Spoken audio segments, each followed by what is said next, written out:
नमस्कार, वो साक्षी news network और आप सभी का स्वागत है।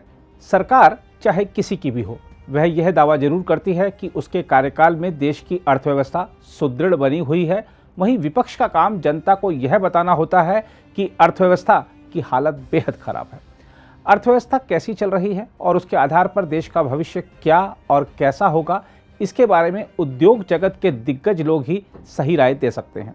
इसलिए राजनेता क्या बोल रहे हैं, इस पर मत जाइए और ऐसे कारोबारी दिग्गजों को सुनिए जिनका किसी खास राजनीतिक दल के साथ जुड़ाव नहीं रहा या जो बिल्कुल निष्पक्ष माने जाते हैं और जिनका औद्योगिक जगत में बड़ा योगदान रहा है। शुरुआत करते हैं सूचना प्रौद्योगिकी कंपनी इन्फोसिस के सह संस्थापक NR नारायण मूर्ति से। उन्होंने कहा है कि कांग्रेस की अगुवाई वाली यूपीए सरकार के वक्त जब डॉक्टर मनमोहन सिंह प्रधानमंत्री थे, तब भारत में आर्थिक गतिविधियां ठहर गई थीं और निर्णय नहीं लिए जा रहे थे। हम आपको बता दें कि भारतीय प्रबंधन संस्थान अहमदाबाद में युवा उद्यमियों और छात्रों के साथ बातचीत के दौरान नारायण मूर्ति ने यह बात कही है।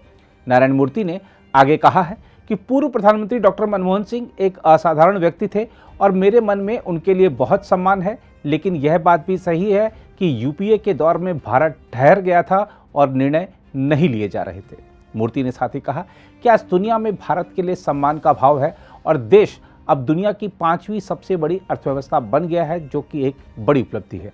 उन्होंने कहा कि एक समय पश्चिमी देश भारत को नीचा देखते थे, लेकिन आज पूरी दुनिया में देश का सम्मान बढ़ा है और भारत जो बात कहता है उसे पूरी दुनिया सुनती है। मूर्ति ने कहा कि मोदी सरकार की मेक इन इंडिया और स्टार्टअप इंडिया जैसी योजनाओं के चलते वैश्विक स्तर पर भारत को अपना मुकाम हासिल करने में मदद मिली है।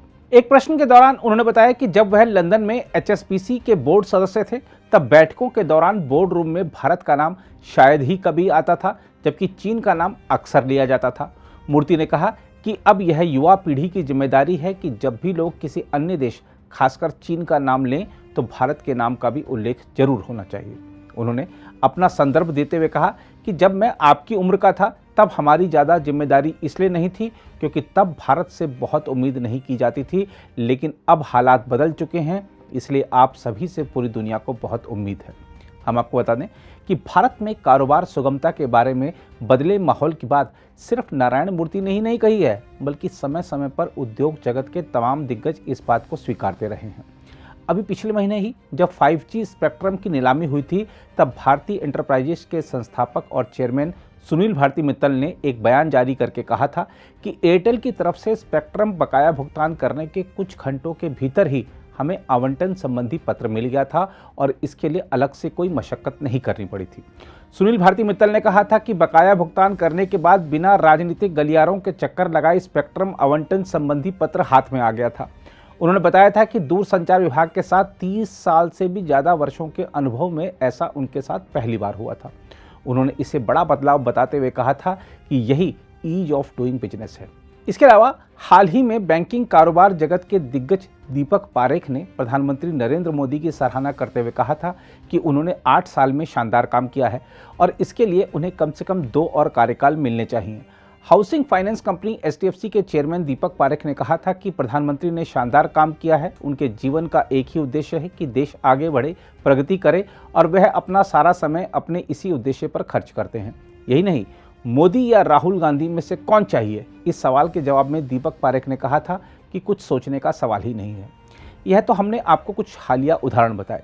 उद्योग जगत के समाचारों पर नज़र दौड़ाएंगे तो एक बात साफ तौर पर उभर कर आएगी कि अब कारोबार जगत के लोगों की इस प्रकार की शिकायतों के समाचार नहीं देखने को मिलते कि उनकी परियोजनाओं संबंधी मंजूरी की फाइलें सरकारी विभागों में लटकी हुई हैं या उन्हें अपने कारोबार के लिए मंजूरियां लेने के दौरान भ्रष्टाचार का शिकार बनना पड़ा। मोदी के राज में ईज ऑफ डूइंग बिजनेस वाकई हकीकत बन चुका है। इस बात का सबसे बड़ा उदाहरण यह है कि देश में सिर्फ पुराने कारोबारी घरानों का ही कारोबार आगे नहीं बढ़ा है, बल्कि देश के छोटे छोटे शहरों और कस्बों से भी युवा बिजनेसमैन उभर कर आए हैं, जिनके स्टार्टअप्स अब यूनिकॉर्न में तेजी से बदल रहे हैं। साथ ही यूनिकॉर्न की संख्या के मामले में हम चीन को पीछे छोड़ चुके हैं। बहरहाल नारायण मूर्ति ने युवाओं पर जो विश्वास जताया है, उस पर हमारे युवा निश्चित ही खरे उतरेंगे। वैश्विक महामारी के दौर में जब विश्व के सभी देश मंदी से जूझ रहे थे और दुनिया के अन्य देशों के लोगों को कुछ समझ नहीं आ रहा था, तब भारतीय युवाओं ने आपदा में अवसर तलाशते हुए अपने कौशल से विभिन्न तरह के कारोबार खड़े कर दिए। युवाओं ने भारत की अर्थव्यवस्था को दुनिया की 5वीं अर्थव्यवस्था बनाने में जो योगदान दिया है, उससे साबित हो गया है कि आने वाला कल भारत का ही है। अगर आप भी लेना चाहते हैं देश दुनिया की तमाम जानकारी तो आज ही सब्सक्राइब करें हमारे चैनल को। साथ ही नीचे दिए बेल आइकन को जरूर दबाएं ताकि हर अपडेट आप तक पहुंच सके।